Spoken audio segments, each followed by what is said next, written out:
Salamaz dostlar, hər vaxtınız xeyir olsun. 2005-ci il Chevrolet Nivamız sizlər üçün cəmi 6200 manat. 6200 manat ver gəl apar Chevrolet Nivamız. Deməli, dekabrın 29-u. Bugün 29-u delə qaqa. 29-u dekabr sizlər üçün çəkib paylaşırıq. Yanvarın 5-nə qədər vaxtı var. Əlaqə nömrə profildə var. Dəri dostlarım, cəmi 6200 manat ver gəl apar.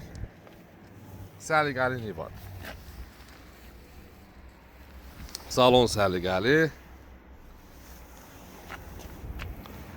6200 manat. Ünvanımız isə Gəncə şəhəri, Yarmarkanın yanı. Hər növ avtomobillərimiz var. Və 06-mızın qiyməti 1900 manat, 83-cü il. 5 karobka, 07 stenkalı, 06 motoru, sənədlər qaydasında problemsiz 30 sür maşın cəmi 1900 manat.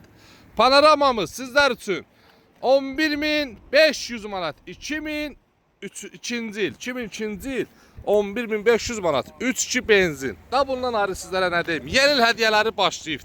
Gəlin aparın da.